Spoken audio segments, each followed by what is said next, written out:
This is Edgar Acosta. This is Joel Acosta, Cynthia Acosta, and Jesus Acosta. On November 5th, 2021, more than 50,000, mostly young people, attended what was supposed to be a two-day concert event known as Astroworld, put on by Travis Scott and the other defendants in this case. During the first night of the concert, 8 of the concert goers died, and scores of others suffered significant injuries. One of those killed was 21-year-old Axel Acosta. Axel died as a result of the phenomenon known as crowd rush. Crowd rush occurs when you have an extremely large and high-density crowd moving in one direction in a confined space. People involved in a crowd rush get carried by a river of people uncontrollably. Importantly, people that have been involved in crowd rush typically do not die from being trampled. They die from what is known as compressive asphyxiation, from the sheer force of all the weight of the bodies being stacked on top of them. This is exactly what happened to Axel. The immense force of the unruly and out-of-control crowd, created by the defendant's gross negligence, created such significant pressure onto his body that he could not breathe. The air was literally slowly squeezed out of him, sending his heart into cardiac arrest. When he collapsed, concert goers trying to escape their own suffocation caused by the crowd rush trampled over his body like a piece of trash. When emergency caregivers finally removed Axel from the thick of human mass, he lay lifeless on the wet, littered grass at the edge of the chaos. They worked very hard to restart his heart, but they failed. Axel died on the muddy ground of a concert that he attended for fun. Axel Costa loved rap music, and he loved the lineup that was going to be playing at Astroworld. But that love and that feeling was not mutual. Certainly neither Travis Scott nor his handlers, entourage, managers, agents, hangers-on, promoters, organizers, or sponsors cared enough about Axel to make even a minimal effort to keep him and the others at the concert safe. This concert was intended for young people. We've seen that many of the people who attended were minors. I was thinking last night, my son went to Astroworld the first year it was held. Why wasn't my son crushed and killed? Perhaps the only reason was he decided not to go. I want everyone watching to know that this could have been your kid. This could have been your kid. We will be filing a lawsuit on behalf of 35 plaintiffs. That number is growing. Our phone is rang off the hook. I think it's self-evident that this concert was planned incredibly poorly, that no regard was given to the safety of these young people at the concert, that there was no emergency response mechanism in place to help those who were in an extremist situation. There was not enough medical personnel, enough security personnel, and there were more people there than should have been there. The way the concert was set up, planned, organized, and the way things were handled once there was a problem, it boggles the mind. We'll be filing suit against the Scoremore entities. These were the promoters, management. This is an entity that's been sued multiple times for this very thing. We will be suing Live Nation. Remember, it was Live Nation who in 2011 was sued because a stage collapsed and killed 7 people and injured 61 others. It was Live Nation who received a $101 million verdict against it for a concert employee being injured at work with. It was Live Nation who, in 2013, concert attendees said they were run over, beaten, and assaulted in a stampede. It was Live Nation who put on a fine concert where a woman was injured during a mid-show stampede. And let me say to Live Nation, because we were involved in the concert that took place in Las Vegas where many people were hurt, and Live Nation relied upon an arbitration clause on the back of a ticket. Do you really intend? Do you really believe that you can enforce an arbitration clause against minors, against people killed, against people who are still in the hospital? I think not. The case will also be brought against an entity called Contemporary Services Corp., who provided security. The case will be brought against Harris County Sports and Convention Corporation, the premises owner who worked with NRG, was supposed to provide security and make sure the facility was safe. I want to remind you that this is not the first instance where people were injured at concerts. There's a long history in the United States and in the world where individuals who came to a concert looking to have fun, looking to enjoy themselves, did not leave, or certainly did not leave still alive. One of the experts who's looked at the history of concert goers and the multiple events that have occurred has said the history of how the concerts are handled is a history of disinterest and greed. I think that's what we have here. And let's talk about Jock Webster II, otherwise known as Travis Scott. On August 2nd, 2015, Travis Scott was arrested in Chicago for disorderly conduct after encouraging fans to jump over security barricades during his performance at Lollapalooza.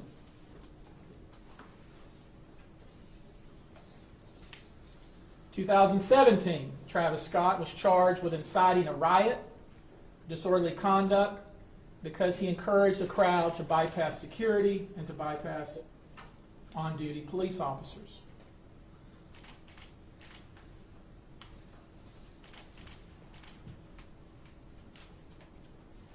Let's take a little further look at Travis Scott and his antics.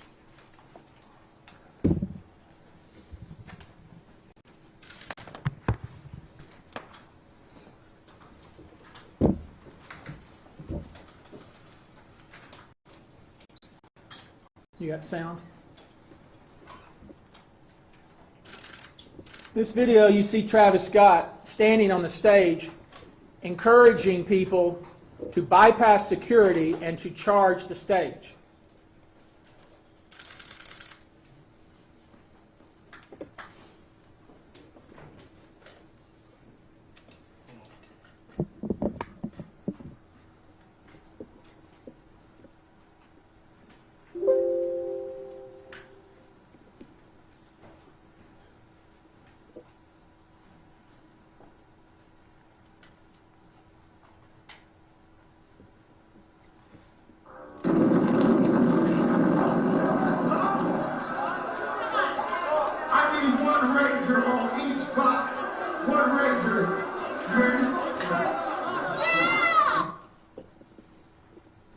Times when Travis Scott specifically yelled into the crowd, asking them to bypass security, bypass the police personnel, and rush the stage.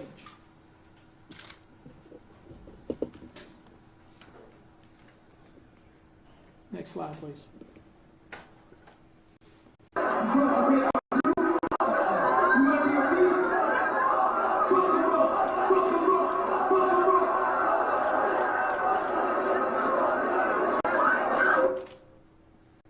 That video you saw Travis Scott, it was crowd surfing. Someone took a shoe. He instructed the crowd to F him up, F him up, F him up, to the point that the poor person who was being targeted by Travis Scott had to be carried away to escape with his life. Next slide. I see you. Hold on, turn the lights on. Turn the lights on. I see you, bro. Are you gonna do it? Give me 18 real quick. I see you. But are you gonna do it?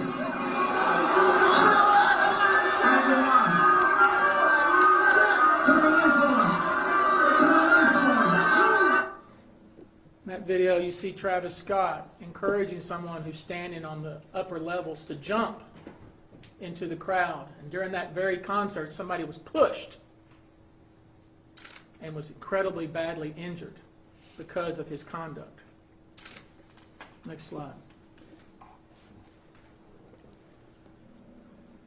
Here's a tweet Travis Scott sent out before another concert where he's encouraging people who don't have tickets to crash through the security and come to the concert anyway.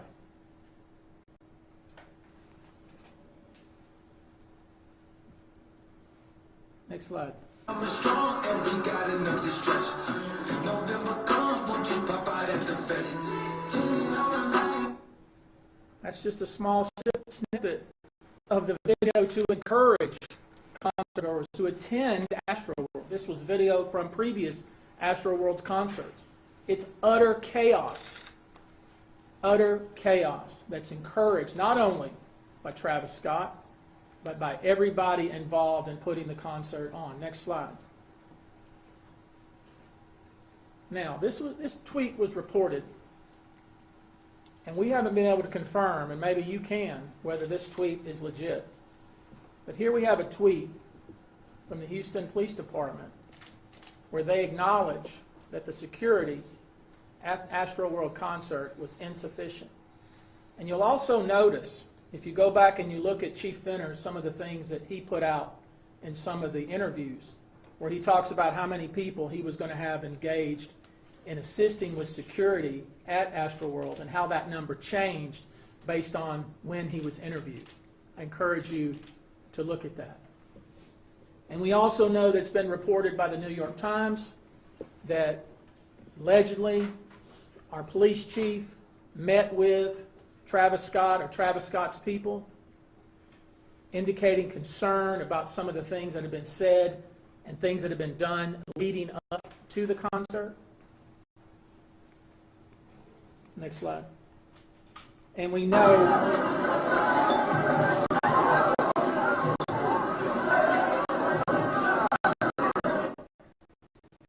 that when the gates were opened in the early afternoon of November 5th, that was the scene. Next slide.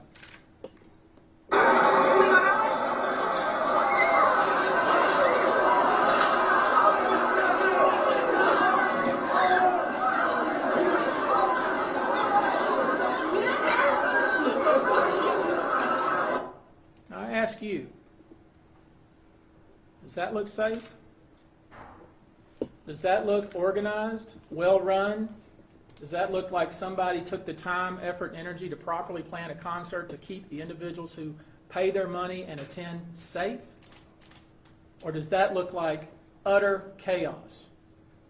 And if it was like that in the early afternoon, imagine what it must have been like at 9 or 10 o'clock at night. We've had repeated reports from more than 30 different witnesses who have provided statements saying that the screening was non-existent, that there was no COVID screening, there was no security screening, that people were just being let in, bags weren't checked, people were smoking weed rampant throughout the concert, and that people were taking drugs. There was no management of that event whatsoever. It was pure and utter chaos. And had they told the people attending that that was going to be what it was like, most of them would not have attended. All over the internet we see, on TikTok, Instagram, Facebook, and other social media sites, the utter chaos that existed on that night. We see Travis Scott continuing to perform while EMTs and other first responders are trying to save people's lives. We know specifically with regard to Axel Acosta We know that the individuals trying to save his life did not have what they needed to save that young man's life. There weren't enough people to help him. They did not have the right equipment. He did not need to die.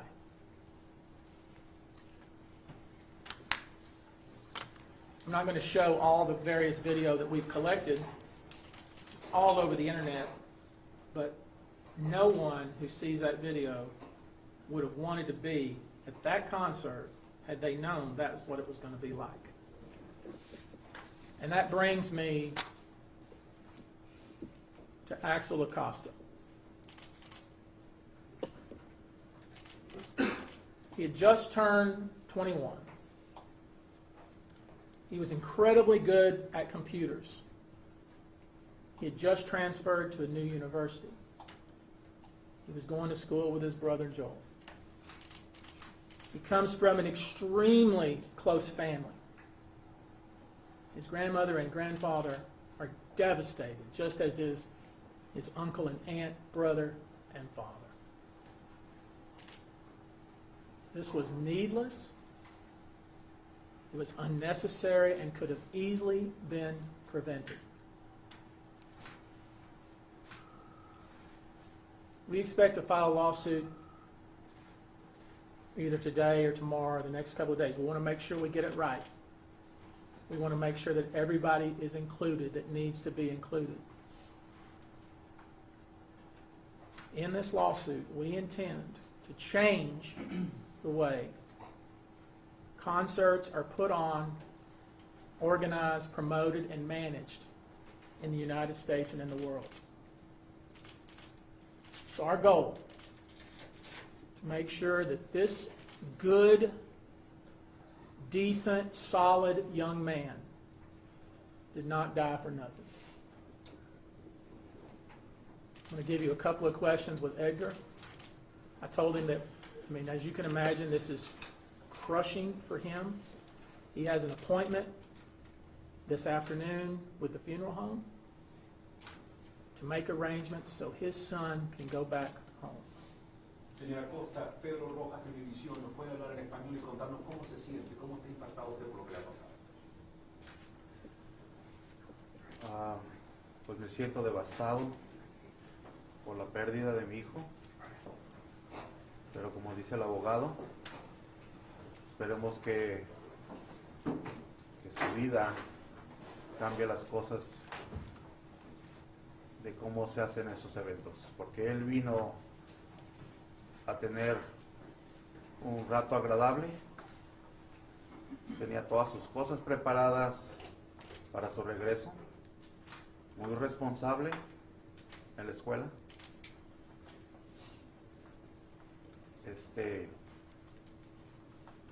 y una cosa por negligencia de alguien que pasen estas cosas, porque todos los que hayan venido vinieron a divertirse. Mr. Acosta, Wait. We're not doing it that way. We're not yelling at him. Mr. Acosta, Wait a minute, please. We're going to take 2 more questions. Yes, go ahead. Mr. Acosta, we just wanted to know, how did you learn about your son's passing? We understand that it took some time for him to be identified. Yes, it took some time because as soon as we received the news, I was trying to get hold of him. I called to his hotel. They tell me that he didn't spend the night. That's why I start calling the sheriff office, the reunification, and they told me, Mr. Acosta, your son is not on the list, so you don't have to worry about anything. He's not on the list from the dead people or injured people. And I told them, well, he didn't spend the night on his hotel, so I'm worried about him. And then my son, he found his phone in the lost and found, right? And so we tried to call again and ask for him for the body without identification. We called the hospitals, we called the sheriff office, and they tell me no, We have all the names on the list, and he's not on the list. Mr. Acosta, could you please tell us? No, just a minute. I want to make sure we're clear about something. When the Acosta family, when his son's name was not on the list, he also inquired, well, are there anybody who is unidentified? Because they figured out that Axel's phone was in lost and found. And Axel was not the kind of young man that didn't answer his phone or did not stay in touch with his brother or his dad. He stayed in touch with his brother and father. So they knew something was up when they found out that he did not spend the night in the hotel. That is absolutely not like Axel. That's not like Axel. He does not drink. He does not do drugs. He does not stay out all hours of the night. So when they inquired, well, are there any... has anybody been recovered that you don't know who they are? And he was told no, that there wasn't. And it was only until they found the picture going around on the internet that they realized that a member of their family had died. It wasn't just the fact that his son had died and his brother had died. It was the way they found out about it. It was just horrific. We'll do one more question. Mr. Acosta, could you please tell us, first, what you hope to accomplish with this lawsuit, and what do you want the world to know about your son?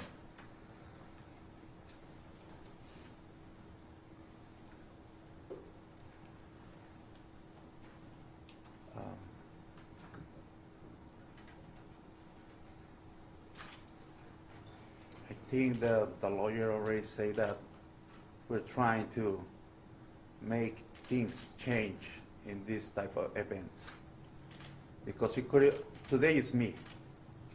I lost my son. It could be you. It could be you. When you send your kid to have some fun, and because somebody else is not providing the right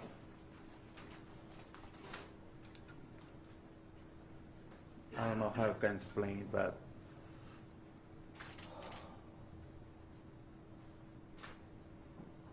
the right security,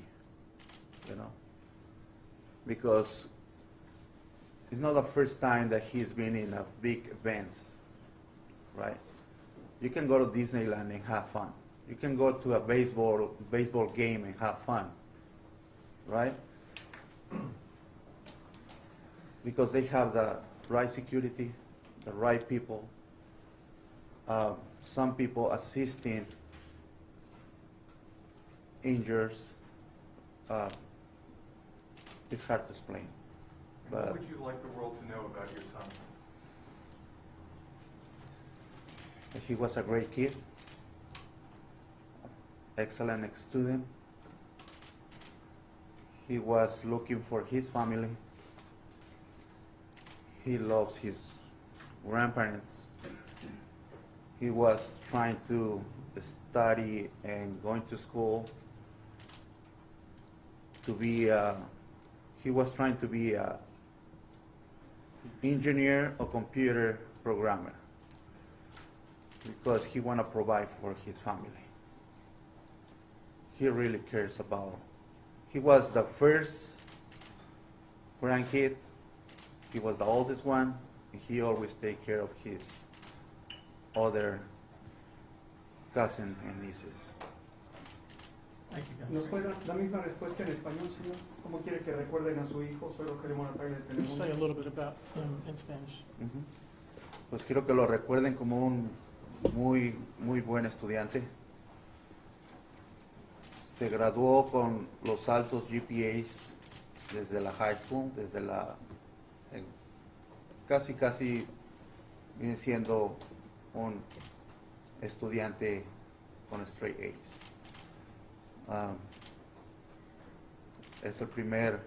Fue el primer nieto. Amaba a sus abuelos. Veía por sus primos al ser el mayor. y un excelente hijo. Thank you. What we're asking for those that watch this interview is if you have information, if you were at the concert and you have key information, or information at least that you believe is key, contact our office. We want to talk to you. We believe that the video on TikTok, on Instagram, on Facebook is going to be key to this case. And we ask that if you have such video, that you provide it to us. If you have information, provide it to us. We're easy to find. And you should also know that I think as we speak here, there is a hearing going on in court for a temporary restraining order to restrain the various entities that are being sued, to preserve all the evidence, and to make sure that Travis Scott preserve all of the texts and so forth on his telephone or telephones, and hopefully we will get that relief that we are seeking. And with that, that is all we're going to do today. Thank you.